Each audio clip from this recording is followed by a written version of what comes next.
సుందరికా భారద్వాజ సుత్తం గురించి ఇప్పుడు క్లుప్తంగా తెలుసుకుందాం.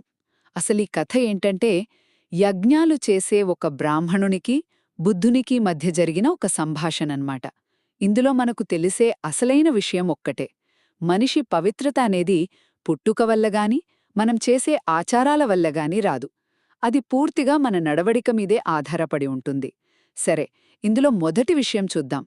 నిజమైన పవిత్రత కులం వల్ల కాదు, గుణం వల్లే వస్తుంది. సుందరికా భారద్వాజుడనే బ్రాహ్మణుడు బుద్ధుణ్ణి ఒక ప్రశ్న అడుగుతాడు. నా యజ్ఞ ఫలాన్ని స్వీకరించడానికి అర్హులు ఎవరు అని.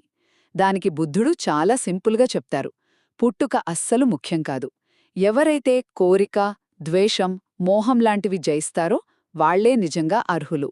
చూడండి, ఏ కట్టెతో అయినా నిప్పు పుట్టించొచ్చు కదా, అలాగే ఏ కులంలో పుట్టినా సరే జ్ఞాని కాగలరు అని ఆయన చెప్పారు. ఇక రెండవది, అసలైన యజ్ఞమంటే ఏంటి? బుద్ధుడేమంటారంటే, మనం బయట చేసే హోమాల కన్నా మన లోపల జరిగేదే నిజమైన యజ్ఞం. అంటే మన అహంకారాన్ని కట్టెల్లాగా, మన కోపాన్ని పొగలాగా, మన జ్ఞానమనే అగ్నిలో కాల్చేయాలి. మన హృదయమే నిజమైన యజ్ఞశాల అన్నమాట. ఇక చివరిగా మూడవ విషయం, ఇది చాలా ముఖ్యం. జ్ఞానాన్ని ఎప్పుడూ అమ్మకూడదు. చూడండి, ఆ బ్రాహ్మణుడు బుద్ధుడి మాటలకి ఇంప్రెస్ అయి భోజనాన్ని ఫీజులాగా ఇవ్వబోతాడు. కాని బుద్ధుడు దాన్ని తీసుకోరు.